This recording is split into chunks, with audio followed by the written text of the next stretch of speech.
Hey guys, welcome back to another video, and this week we are talking about the game changers again. Of course, many of you know I did a really in-depth analysis with Holly on the game changers, and I swore that I was going to be done with the game changers after that. And then there was a debate on the Joe Rogan podcast between Kresser and James Wilks. James is one of the producers of the film. He's also the narrator of the film.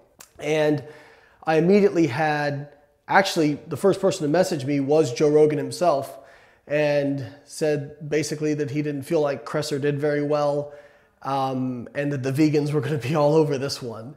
And sure as heck they were, and a lot of people were messaging me asking for my opinion. I think I don't want to be too self-indulgent, but I want you guys to understand whenever I go do one of these analysis, it's probably about 30 hours of my time just to listen to the podcast, which was 3 hours and 42 minutes, I want to say. It took me about 10 hours because I'm writing down timestamps, I'm looking up studies, I'm writing notes. So it took me a while just to do that. Then it took me a while to go back and compile that into an article and then fully reference it. So that article is going to be very in-depth. It's up on my website, biolayne.com. The link is in the description. We're not going to put any studies in the description of this one, just for time-saving purposes. If you want all the studies that I talk about, you can click the article in the description, go there. They're going to be on my site, all with clickable links, and all with timestamps as well. I had so many people message me who were obviously, confused because Game Changers came out, and they're thinking, oh, well, maybe I need to be vegan. And then all the debunkings came out, and they said, oh, well, I don't need to be vegan. And then they heard James Wilks and they said, well, maybe I should be vegan because Kresser was wrong. Full disclosure, I don't have really anything against James Wilks or Kresser. I've heard I'm not a fan of the claims that Wilks has made. I'm not a fan of the claims that Kresser has made. I'm sure they're both fine human beings. I think when people get into this stuff, they tend to get too personally involved. And the debate, the way it was set up was I was hoping that James was going to have to defend the claims that were made in the film. As it was actually turned into an attack on the criticisms that Kresser had about the film on a previous episode of the Joe Rogan podcast. Chris had made various claims about the film and some of the claims on the film. And basically the debate was set up in a way that James just attacked Chris's claims. And Chris did not do the best job at defending those claims. Chris was also very passive, and James was very aggressive. So I think that didn't help Chris. But I can say that James was very well prepared for this debate in terms of his strategy. And his strategy was to absolutely discredit Kresser as any kind of expert. And I would agree that I don't think Kresser is an expert. Neither is James Wilks. And James, to his credit, admits that. But it really was kind of set up on a lot of logical fallacies that James used. And we're going to talk about a few of those. So without further ado, let's get into the meat of the potatoes of this thing. So the first point I want to make in the debate takes place about 6 minutes into the podcast. And quick side note, I was watching the YouTube video, so my timestamp on the YouTube video may be different than if you've been listening to the podcast. But if you go to the YouTube video, it'll be accurate for that. So at 6 minutes, Chris is kind of talking about how he's telling James that he agrees a lot with a plant-based diet, meaning that, if whatever your foods you have, a large portion of that should be whole plant-based foods. But there's nothing wrong with having some meat as well.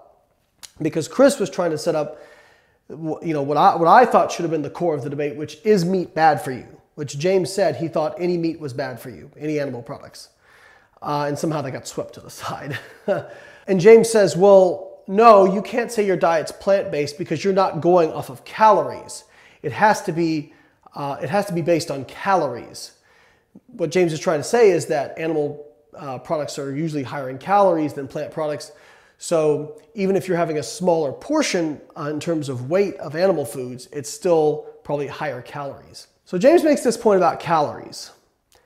And I remember thinking, I hope he maintains this as a consistent theme throughout the podcast because it's part of a lot of problems I have with the stuff in Game Changers. Because on average, vegans eat 600 less calories per day. Vegetarians eat like 250 to 300 less calories per day than omnivores. That is a huge confounding variable in a lot of the epidemiological research.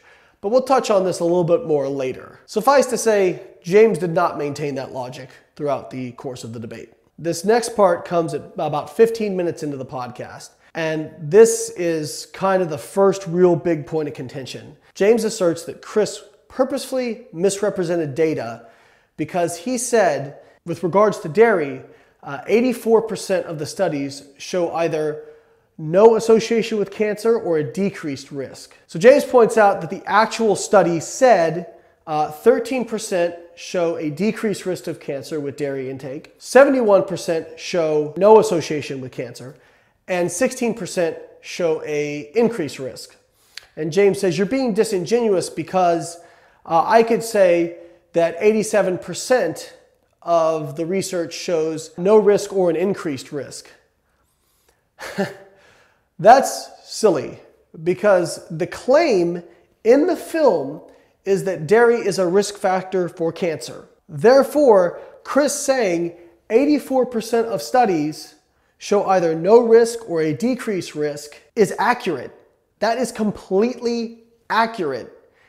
And James trying to flip it around, I mean, it's a brilliant move politically, but it doesn't change the fact that the film made the claim. Chris provided data to refute that claim, and the way he stated it is accurate. In the article I link in the description, we go through several studies supporting the idea that especially low-fat dairy is not associated with cancer or mortality. In fact, with moderate dairy intake, there was a 25% decreased risk in all-cause mortality in a recent study. So, you know, it's very weak legs to stand on that James is trying to make this claim. And then James goes further and says, well, that's all association data, and you know, we can't prove I'm paraphrasing. You can't prove causation from correlation. I agree, James, and I hope that you would maintain that as a consistent theme also throughout the debate, but you didn't. So about 25 minutes and 15 seconds, Joe Rogan actually makes a great point to James. He kind of flips James's logic around on him. He says, if you had 70 out of 100 studies showing an increased risk of cancer with dairy intake, wouldn't you say that dairy causes cancer? And James says, well, he kind of stammers a little bit and says that, well, if it was just epidemiological data and association data, I couldn't really say that. I don't know anybody who actually buys that. The narrative constructed in the film based off epidemiological data was very clear. They were making the argument that animal products, including dairy, cause cancer. So James trying to walk his way out of that one is pretty comical. And maybe some of you bought it. I certainly didn't buy it because it doesn't fit with any, I mean, just look at the way he tried to kind of take the data and say, well, you could say that 87% showed an increased risk or no risk. So and this is just one example of James using a certain line of logic and then discarding that same logic when it does not fit his bias. And this happens several times throughout the debate where he uses something to support his claims and then later discards it because it no longer fits what he is trying to show. If you are going to use a line of logic and a certain thought process, you have to be consistent with that thought process. Less than 3 minutes later, at 28 minutes into the podcast, James says that a meta-analysis showing that 50% of studies showed an increased risk of prostate cancer with dairy was evidence that dairy caused cancer. Well, what happened to 3 minutes ago where you couldn't prove correlation from causation? Again, he takes logic, uses it when he fits his bias, and then he discards it when it doesn't. So at 32 minutes, there's Joe makes not such a great point well, if 65% of people are lactose intolerant, which I don't believe is actually correct. I think 65% of people as adults have a diminished ability to digest lactose. I don't think that's the same thing as lactose intolerant. Either way, Joe said, well, couldn't that cause inflammation, and couldn't that inflammation lead to disease other places in the body? Kind of trying to tie this into prostate cancer, because the only link really between dairy and cancer is in prostate cancer, and actually it's only with full-fat dairy if you look at the research. The problem with that line of logic is you don't really understand how inflammation works. Now, James jumps all over Joe's statement. It was like a softball for him, saying, oh, paraphrasing, basically, yes, that's exactly what could happen, et cetera, et cetera. That's not how inflammation works. Any kind of inflammatory response to a lactose intolerance or something like that, where somebody's consuming lactose, would be localized to the GI tract. Further, if it somehow got into circulation, we would expect to see, and let's say it actually did cause an increase in cancer, you would expect to see that distributed amongst various tissues, not just isolated in one. So this idea that somehow a lactose intolerance in a lot of adults could lead to prostate cancer, it just doesn't fit. It doesn't pass the sniff test, and inflammation doesn't work that way. When you're talking about a localized inflammatory response, that's localized. If you want to look at like systemic inflammation with markers like CRP and things like that, very different. And there's another misunderstanding with inflammation later that we'll also get to. At 36 minutes and 55 seconds, James makes another logical fallacy and says that the documentary has been approved by the US military, and the first documentary ever to do so. That's what we call an appeal to authority. So you're not actually making a point, you're not citing any empirical data, you're just saying, hey, look at this big institution or these people who people look up to that agree with this thing. At 56 minutes and about 50 seconds, James gets his real kill shot in on Chris. And that's where he asks Chris if he knows how to read a forest plot.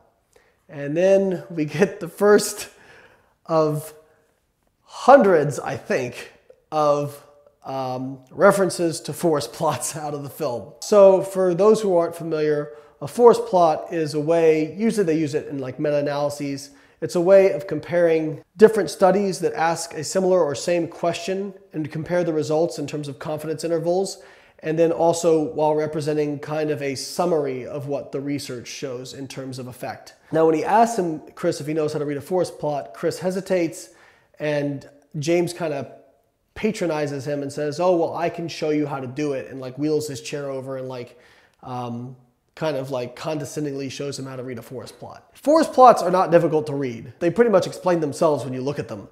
So I bet Chris probably could read a forest plot. He's probably seen plenty of them, even though he's not an expert. He probably just didn't know what forest plot referred to in terms of the actual name of it.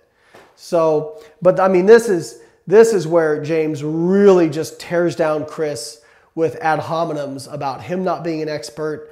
And by the way, that's another logical fallacy, an ad hominem. Ad hominem is a personal attack rather than talking about the data. So one of the important things to take out of this part is James is referencing a study that Chris references about heme iron and cardiovascular risk. In his analysis, Chris says heme iron was only associated with CVD risk amongst studies done in the United States, whereas studies done overseas showed no association with heme iron and CVD risk. Somehow James uses this forest plot to completely detract from the fact that that's exactly what the researchers said. That was in word for word, I think, in their conclusion or in their summary of the data. It doesn't change the fact that Chris is actually right with what he said, but because he said he didn't know how to read a forest plot, James just completely focuses on that and takes the attention off what was actually said in the paper.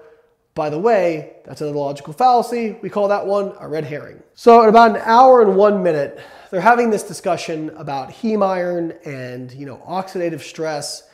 And Chris is saying, that's why if you eat meat, it's really good to eat a lot of plant-based foods with it, because plant foods have antioxidants in them which can help offset oxidative stress. And then James really shows that he does not know what he's talking about when it comes to oxidation and redox and free radicals when he says the following. He says, well, you don't want to like have a workout where you're increasing inflammation and oxidant stress, and then also having to have your body deal with the oxidative stress from heme iron.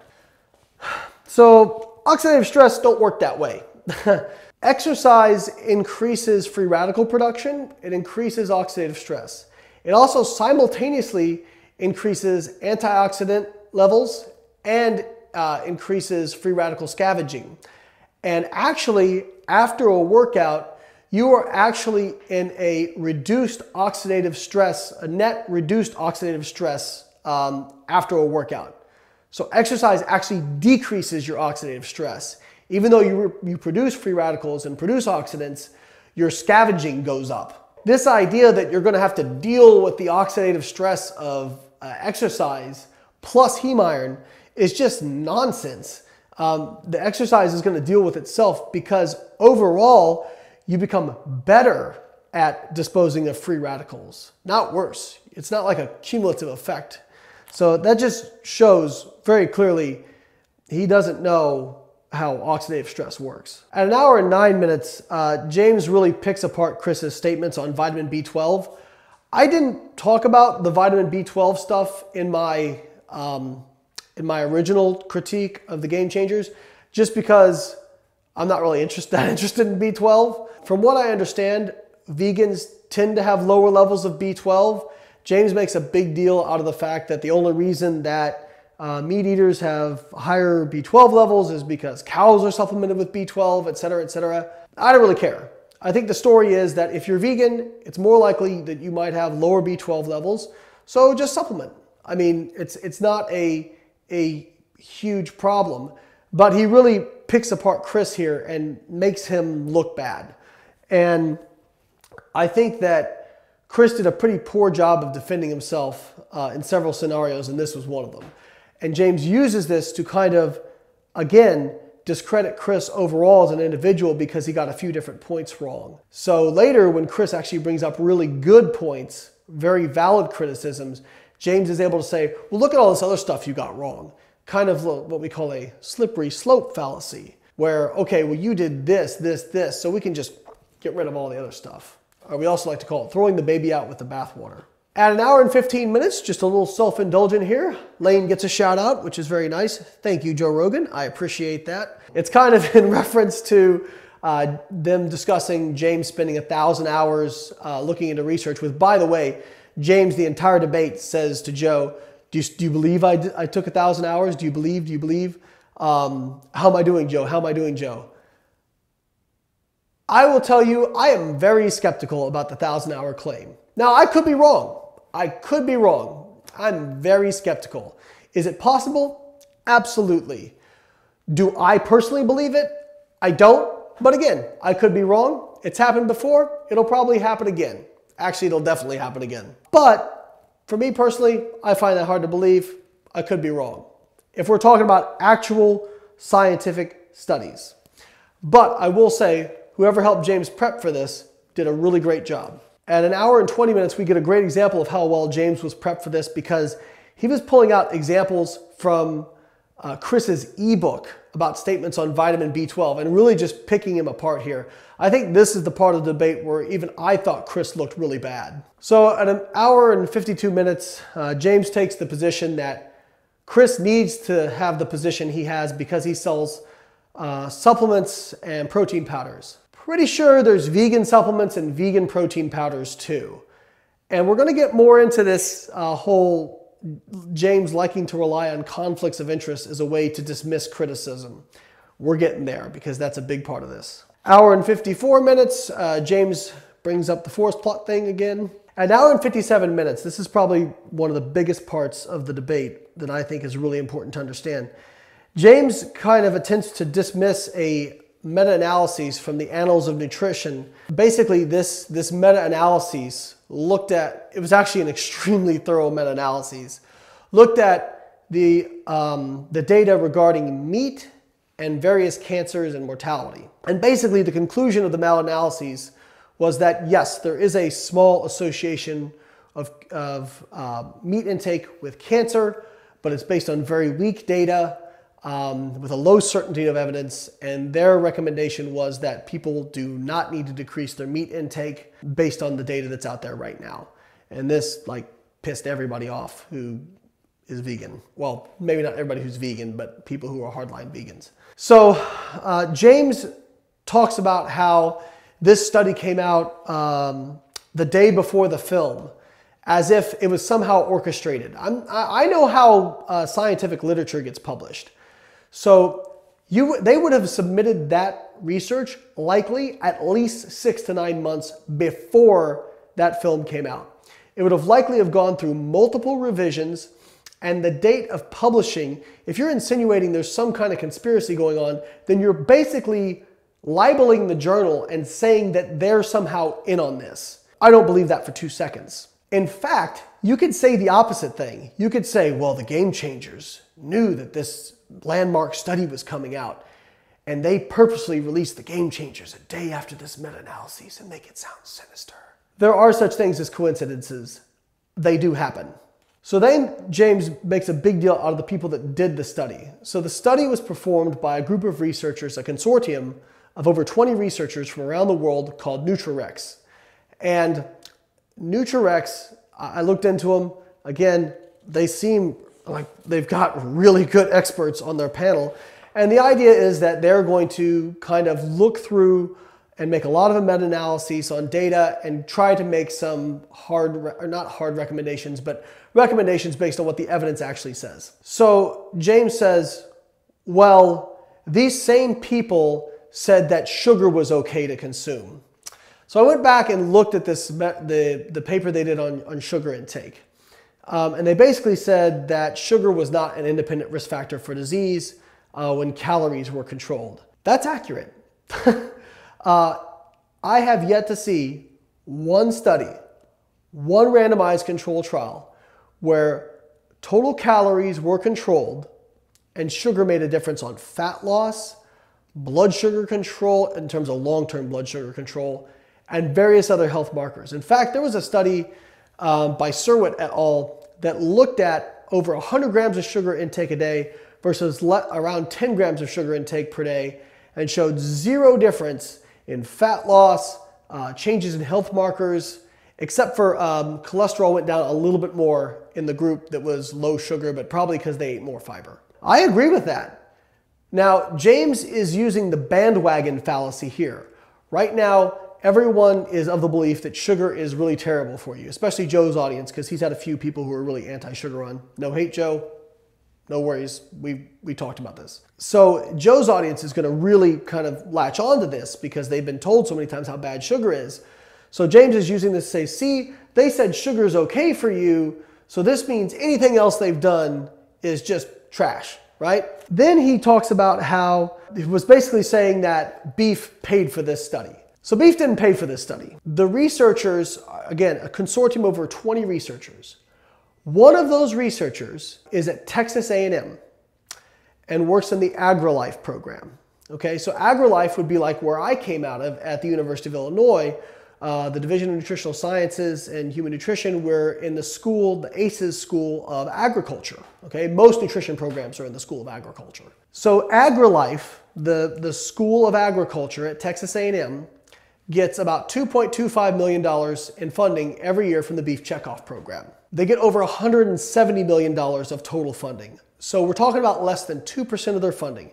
So less than 2% of their funding, by the way, this is for a researcher who's just in that division. It's not saying that he's getting all that money. Now maybe he gets some of it, I don't know.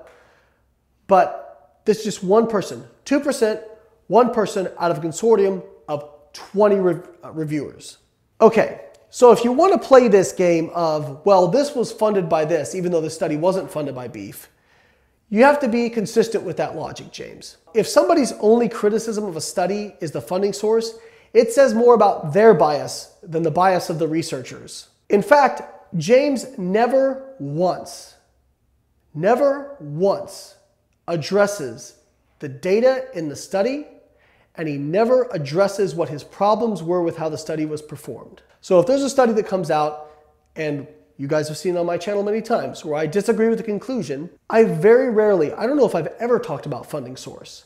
I go through the methods, I go through the results, and I tell you why I think their conclusion was inappropriate based on the methods used and the results. This systematic review was one of the most thorough I've ever seen.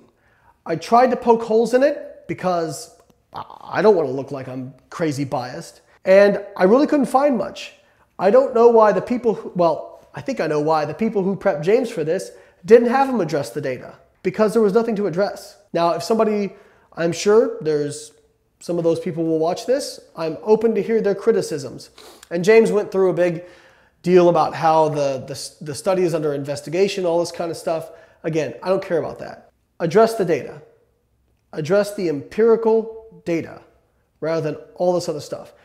And you know what? If we're going to play this whole, well, such and such is biased because it's funded by this. The game changers, I was very critical of. But I was critical based on the empirical data. I brought up the fact that James Cameron, one of the producers, has $140 million invested in a pea protein company because they didn't. So if you're going to criticize the meat industry of funding research, and basically what you're trying to say, you're not going to come out and say it because it would be libel, but what you're trying to say is they basically paid for this, the results that they wanted, then why are you hiding the fact that you have these ties to industry yourself? So about 2 hours when discussing this, James makes another logical fallacy about the hundreds of scientists that support his side on this study. Appeal to bandwagon, appeal to authority, and who are these scientists? I know a lot of scientists who thought that that study was very well done and was great. I haven't seen anybody actually address the actual data or say why they thought the analysis was inappropriate. So then finally at 2:03, James says, you really need to look at the way a study was designed to see if it was viable. James, I completely agree. So how come you never did that? So at 2 hours and 12 minutes, James kind of brags about his thousands of hours of research and states that he wouldn't just read the conclusions. He would dig through the entire paper if he was going to make a statement. If that's true, why didn't you give one piece of actual criticism of the data of the Annals of Medicine study? And there's a real problem with that that's going to be coming up here in a little bit. Now at 2 hours and 13 minutes, James finally kind of addresses the data and says they used an analysis that was inappropriate. Why?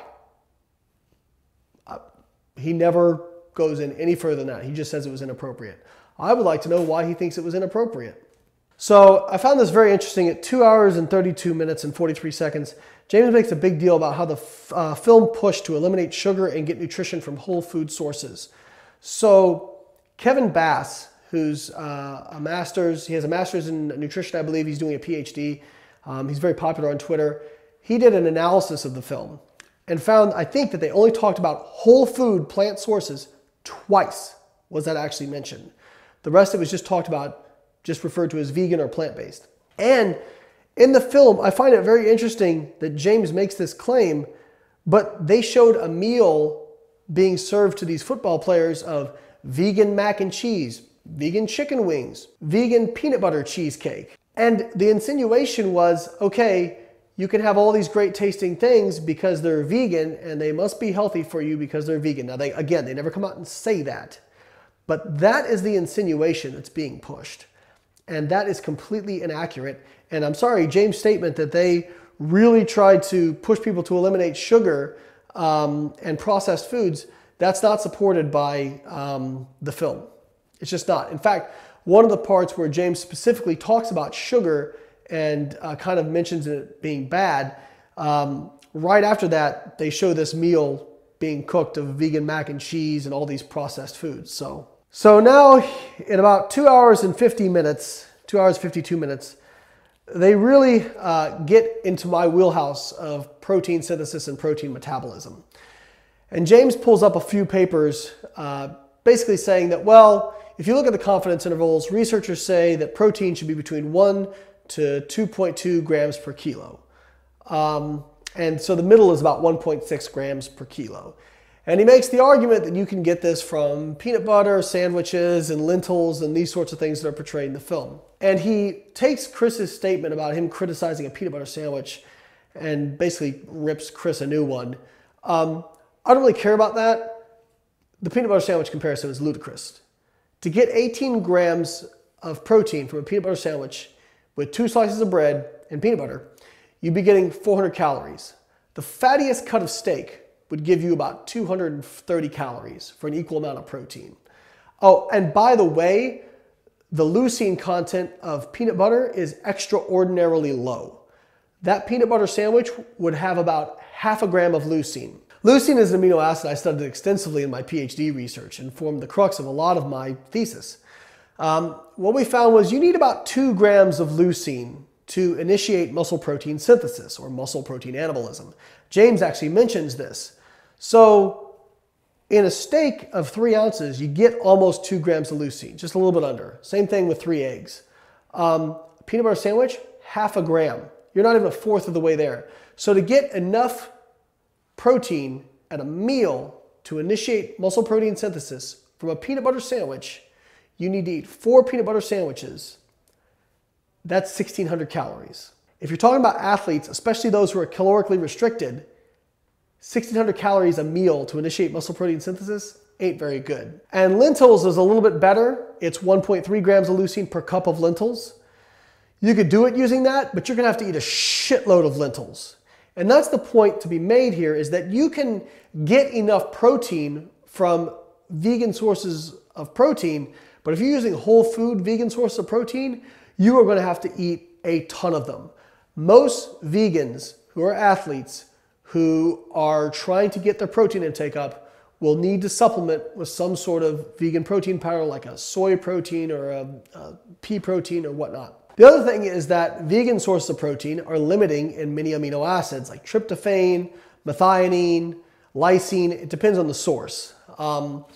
So they're suboptimal sources of protein. Now you can combine different sources to make them more optimal, but it's just more, it's more work. It's more work. Now one thing I want to point out is the studies James cites talking about leucine and protein intakes for athletes talked about protein intake with high quality protein sources. None of these studies looked at protein intakes in vegan athletes.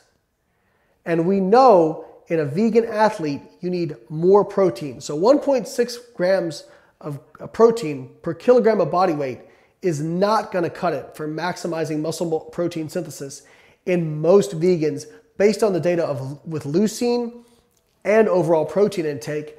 Oh, by the way, there's no studies in vegans. Some research out there want to do some, that'd be great. And now we come to the part where James really screwed up. At 3 hours and 4 minutes and 9 seconds, James points out the importance of leucine. It actually does a pretty good job of describing its role. He cites a review paper from Brad Schoenfeld and Alan Aragon. Brad Schoenfeld is the #2 exercise science researcher in the world. And that's as independently rated by the number of times his research has been cited. And in this paper, he pulls out a section, James pulls out a section, and in that section it says, it has been proposed that muscle protein synthesis is maximized in young adults with an intake of 20 to 25 grams of high quality protein.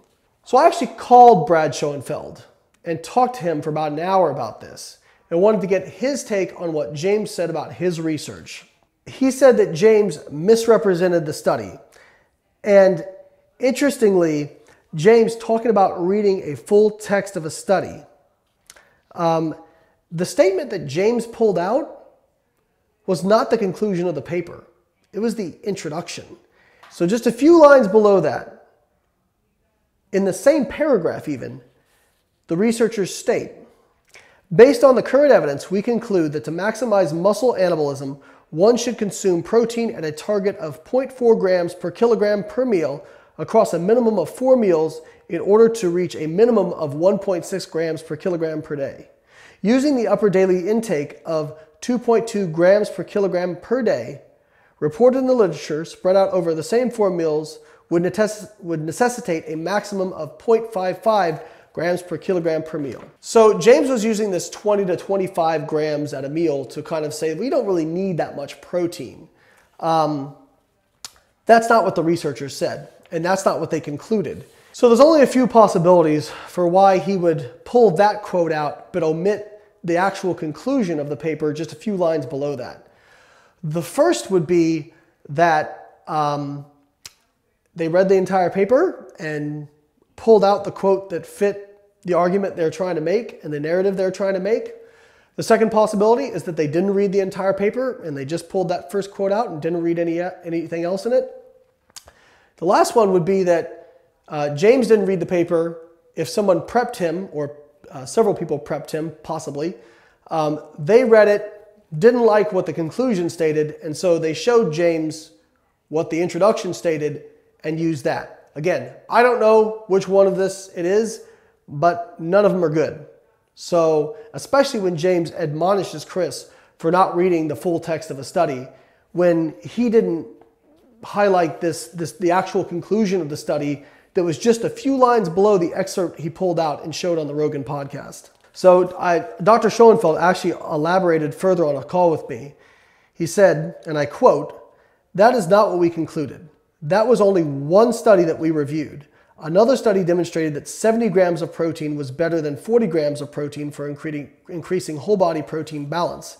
Even more compelling is the data from McNaughton et al., which demonstrated that 40 grams of whey protein increased muscle protein synthesis more than 20 grams after a bout of whole body resistance training. It's important to note that the proposed limit of 20 to 25 grams of protein maximizing muscle protein synthesis was derived from studies where the subjects only did single joint exercises, indicating that intense resistant exercise training sessions increased the demand for high quality protein to maximize muscle protein synthesis."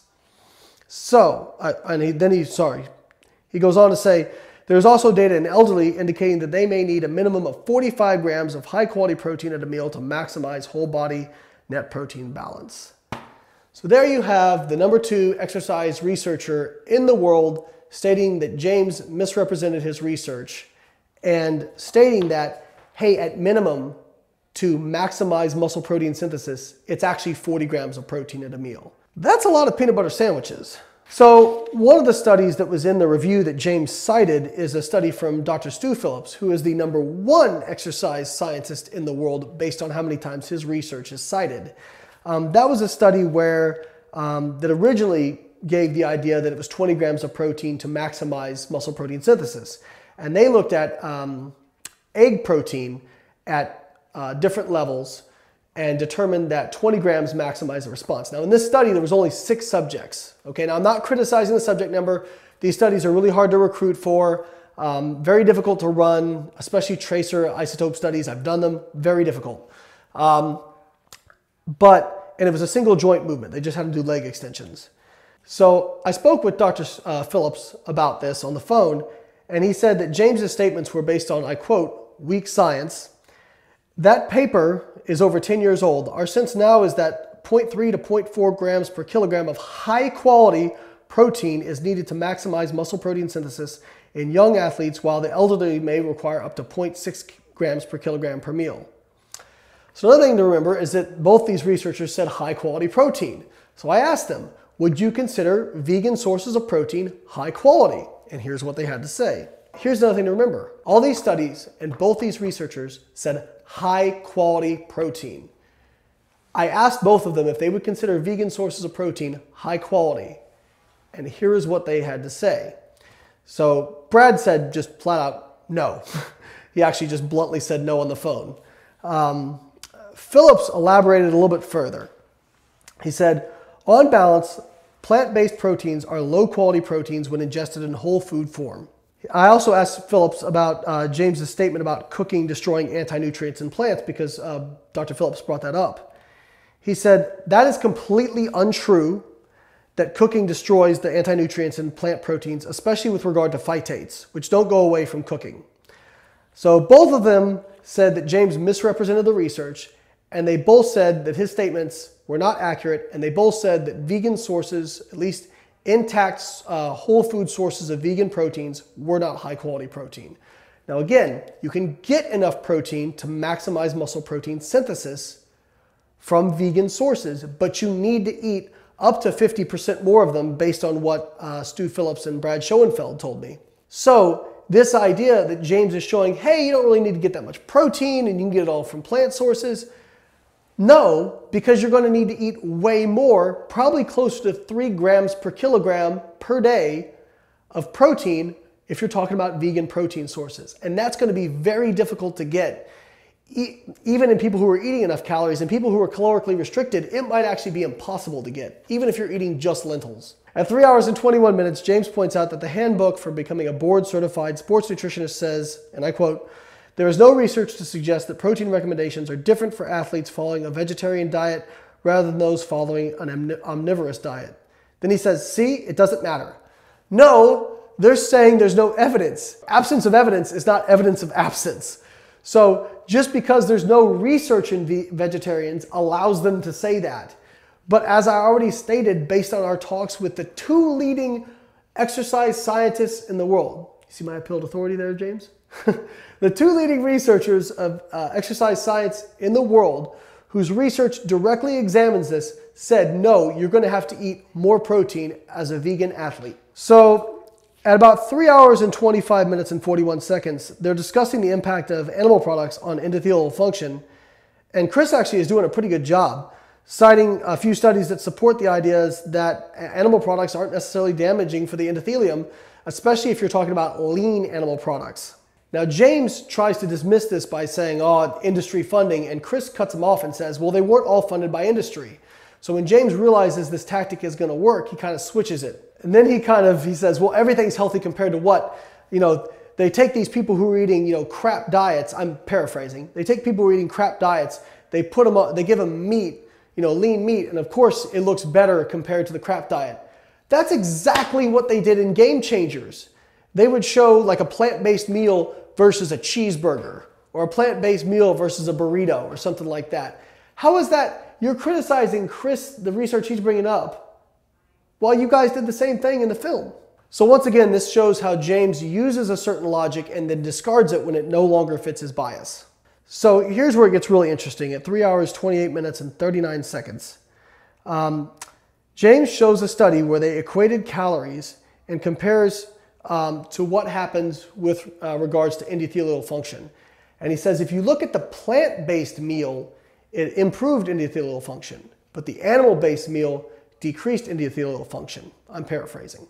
If you look at the actual study, that is not what the authors called those meals. One was a high-fat meal and one was a low-fat meal. Nowhere in the study that I saw did they refer to it as animal-based versus plant-based. James purposefully changed the wording on that in order to make his point seem more logical. Yes, we know that high fat impairs endothelial function. I also have links to studies in the article where they feed lean meats or lean animal products and show improvements in endothelial function. It's not a meat effect on endothelial function. It's a high fat effect and probably high saturated fat. At 3 hours and 32 minutes and 28 seconds, there's kind of a hysterical moment, at least for me. James doesn't know a few of the studies that Chris brings up, and he's citing on animal protein and endothelial function.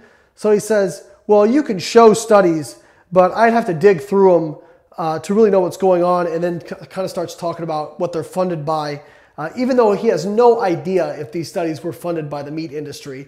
That's his default go-to. That's another red herring logical fallacy.